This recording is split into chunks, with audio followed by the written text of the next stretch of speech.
Rob Maaddi from the Associated Press. We're going to get his perspective. I thought he asked probably the question, what did we say yesterday, bros? What's the first question that needs to be asked? And I know with the Zoom, it's a lot different than just being there and being able to get in the mix. But I think everybody was waiting for Rob's question. And I don't know that people really like the answer. We'll see what Rob has to say about that and what's next and where we go.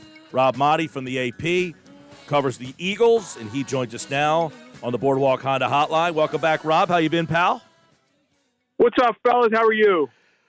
Crazy times, man. And, man, I don't know if it's unexpected. When you saw that Peterson was going to Florida to meet with Lurie, did you understand that the end was coming?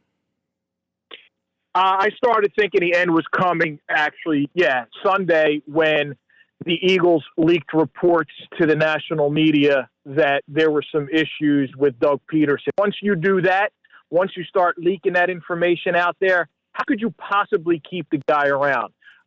It was just a situation where it became a matter of time and how were they going to spin it.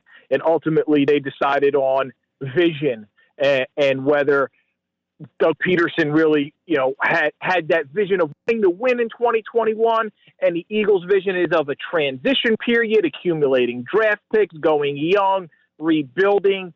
Let's see if they actually follow through with it, though. It's one thing to say that. It's one thing to say, well, Doug Pederson and our vision weren't aligned, and in fairness to Doug, he wants to win because he's going to be evaluated on that. So are you saying that you don't want to win? Are you going to bring in a head coach now who's going to be fine going 2-14, 3-13? There was a lot that came out of that news conference yesterday that left me scratching my head. Yes, I think a lot of people would be in the same boat there. There was a lot of rambling. It's like that scene from Billy Madison. At no point did you make any sense, and God have mercy on your soul. You're awarded no points. You mentioned it, that the overwhelming feeling, we see it on this show, I'm sure you see it on your shows and everything that you do, that the fans believe the biggest problem is Howie Roseman. You didn't come out and say his name. You said talent evaluation, but we all understand that Roseman is the head of that. Is there something that the fans are missing that Lurie couldn't explain yesterday as to why he doesn't agree with them? So I've been thinking about this long and hard after that because he tried various ways to explain it. And you hear different spins coming out of the NovaCare complex. Like now we're hearing through rumors and sources that Howie Roseman wanted Justin Jefferson all along, but he drafted Jalen Reagor because of Doug Pederson and the coaching staff and scheme and fit. Very interesting, right? So here's what we don't know, Mike. We don't know how they actually go into a draft and decide on a selection. Do they have a consensus, right, among their personnel department, their scouting staff, and go, this is our draft board, and when we get to pick X, we're going to take this player because we all cumulatively and in a collaborative effort agree that this is how we're going to do it? Or does Howie Roseman, because he has that title, get to come in there and say, yes, but I still want this guy over that guy? Only Jeffrey knows that. And if you notice in one of his responses, he alluded to, luckily I get to sit there and I know who says what, and maybe I'll write a book about it someday. So, I'm searching, right, like you guys are. I'm trying to reach for an explanation because on the surface, as I laid it out for Jeffrey yesterday, the last 7 drafts have produced 1 Pro Bowl player. That's it. That ain't good. That is not a great situation for a football team. That's not how you build success. We believe that Howie Roseman should be held accountable for that because he's the GM. Maybe Jeffrey Lurie has information that we don't know, and that information could be that other guys surrounding Howie in those positions, whether it was Joe Douglas previously or other guys previously or other guys now, have been putting together that draft board, and they're just going by it. That's me searching for an explanation. I don't buy it, but I don't know. Right. I want to. You remember, Rob, when Reed was at the end and they had that big press conference and Lurie was like, we used to go off of Andy's draft board and Howie used to put together his own draft board and we never really used it. But now, do you remember that?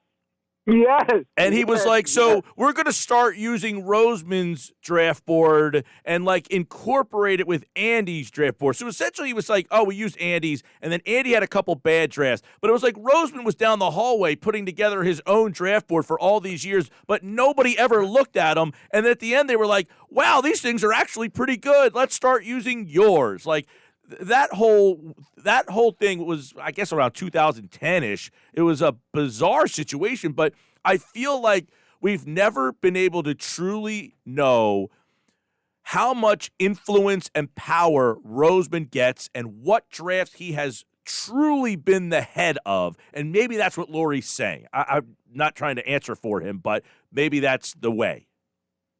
Yeah, no, I agree with you. I remember that news conference. I actually remember right around that time when Howie, or maybe a year or so in, sitting down in his office to do a major feature. And I sat in his office and we talked about it and how he was putting drafts together when he was 7 or 8 years old and he was a Jets fan and all of that stuff and how that led to, at one point, him doing that and putting a draft together and always picking players.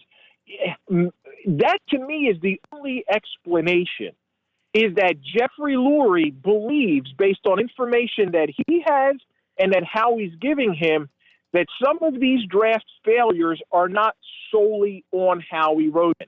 Now, you can also factor into the equation some of the reports that are coming out about Jeffrey Lurie being more meddlesome than most people think he is. I've heard it equated to a Jerry Jones-like influence without Jerry's personality, coupled with the fact that Howie Roseman wants to have final say and control over personnel decisions. Well, when you have a GM who allows an owner to be meddlesome and then they scapegoat the head coach, that marriage together, based on 20 years of a relationship, seems like an ideal fit and could be why they're going to be together for the foreseeable future. I took nothing out of that news conference that indicated to me that Howie is remotely on a lukewarm seat, let alone a hot seat. Something that stood out to me was the way that Lurie used the term assets when discussing the two quarterbacks. How do you read into that? What's getting lost in all the Doug Pederson news is what's going to happen at the quarterback position. That's an excellent question, and that's very interesting because automatically I've been hearing people assume that this means Carson Wentz is going to return. And if you read my story yesterday or look at my Twitter, I reported that Carson Wentz had no input on this decision. This was not a Carson Wentz going to Jeffrey Lurie saying it's him or me. You guys and I spoke last week about the relationship between Carson and Doug Pederson. I was told yesterday, and I quoted in my story from a teammate of Carson Wentz, saying that was exaggerated and that they got along much better than people think. I also had reported that I believe the relationship is strained. I still think that is the case because the strained relationship did not have anything to do with Doug Pederson.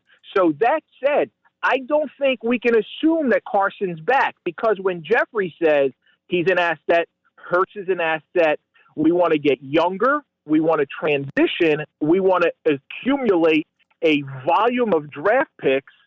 Well, what better way to do that than to trade a 28, going to turn 29 next year quarterback who's coming off a miserable season, go with the younger guy, accumulate draft picks. So I'm not sold either way yet. I'm not convinced he's coming back. I'm not convinced I don't know what's going to happen in this situation, and I don't think they know yet. And I think part of who the new head coach is and who the new offensive coordinator is going to play a role in it. And never mind what Carson ultimately decides to come to the team with and say, because as we've talked about often, he can come to them and say, I want to be traded, and they say, no, we're keeping you, or he can come to them and say, I want to stay, and they can trade him anyway. So do we feel that Peterson being here or not being here changes Wentz's outlook future at all? I don't believe it changes his thinking based on what I believe. I don't know how it changes his outlook in Philadelphia, other than perhaps the Eagles think that a new head coach and a new offensive coordinator could fix him better than Doug Pederson could have. Rob Maaddi from the Associated Press covers the Eagles here, looking back at what happened. And obviously, how big of a voice, obviously it got down to Peterson, saying, look, I want my coaches. You don't want to give them to me. No hard feelings. I just don't want to do this anymore. I'm okay. Let's just move on. But what kind of voice did Peterson have in general? Because, there's a lot of this mixed messaging that, as you mentioned, he wanted Rieger and Roseman wanted Jefferson, and that would suggest that Peterson did have a voice. Peterson, yeah, you're right. That would suggest it based on some of those reports coming out. And when I asked Doug about how much of an influence do you have and would you want to have more, I believe it was the Monday after the Cowboys game when they got eliminated, he said, I want to be heard. I don't want to cross that line. I want Howie and his staff to make the decisions, but I want to be heard. I thought that was a little telling, because saying I want to be heard indicated to me maybe you haven't been heard. So I don't know how true those are that Peterson and the coaching staff wanted Rieger. I think that could be just after the fact spin. I believe this came down to Doug Pederson finally standing up and saying, you guys fired Mike Groh last year. I didn't want to do it. Now you want me to hire coaches that you want. 2 days or a week after Howie Roseman stood at the podium or stood on the Zoom call or sat there and said, no, the coach should have all the input on his coaches, but he doesn't. So Doug Pederson finally stood up for himself and said, that's it, guys. If I can't, Doug Pederson is loyal to a fault. Clearly, it cost him his job, but he's a loyal guy. He wanted to bring back his people. He was loyal to the organization. He took the bullet for this team because he believed he was coming back, and I'm pretty sure he was told that he was coming back, so he played for the number 6 pick in the draft. And how did that work out for him? So Doug Pederson, to me, deserved better, guys. I thought he, at the very least, deserved to be the one to put out a statement saying, I'm stepping down, I'm resigning, rather than them putting out a statement first firing him. So some names are being thrown out there for the next hire. Deuce, Salah, Bowles, Lincoln Riley. Anyone intrigue you more than others? Yeah, I love Dable from Buffalo because he's worked with Josh Allen, had success with him. He worked at Alabama with Mac Jones, I believe, his freshman year, and he won 5 Super Bowls with the New England Patriots as an assistant for Bill Belichick. So anybody who grew up in the Patriot way, although we saw the Patriots also are a product I believe a whole lot more of Tom Brady than Bill Belichick, but that's the guy I would have a ton of interest in. I think the Eagles are in this so late in the process that he might be ticketed already for the Chargers. If I'm Dave, I'd rather go there with Justin Herbert than come here with an unsettled quarterback situation. Robert Salah, if they want to go with a defensive coordinator, a defensive-minded guy, I think he fits everything Philadelphia. This is a guy who is strong-minded, a leader, tough, fiery, a defensive coach. I think Philly would fall in love with Robert Salah. I happened to sit in on the NFL's quarterback coaching summit in June. So they had a lot of minority candidates in there. I heard him give a presentation. I heard Eric Bieniemy give a presentation. And I got to tell you, I was really impressed with both of those guys. There were a lot of qualified candidates. So I think they could do very well going in that direction. Deuce Staley got a strong endorsement yesterday from Malcolm Jenkins and from Rodney McLeod. So I think that holds weight with Jeffrey Lurie. He's been here. He's been within the organization, and he would be a guy, I believe, that kind of fits into let Jeffrey do whatever he wants, let Howie Roseman do whatever he wants. It's my first opportunity to be a head coach, and I'm going to be happy to take on that role. So he could still work his way into this equation. I don't think, guys, that they're going to bring in somebody who's experienced, because who's going to want to come into a situation with a meddlesome owner and a front office that has influence on everything, and then they fire a head coach 3 years after he wins the Super Bowl? I don't know who would want to do that. Rob Maaddi, great stuff, as always, from the Associated Press, at Rob Maaddi on Twitter. And we will, of course, keep our eye on everything that happens. They will request an interview with Art Smith, Robert Salah. You don't think he looks too much like Gabe Kapler to be the football coach here? they're definitely a different personality, that's for sure. I look like him a little bit, but they're different personalities. All right, Rob, take care, pal. You got it, pal. Take care. Rob Maaddi from the Associated Press. He, like all guests, appeared via the Boardwalk on the Hotline.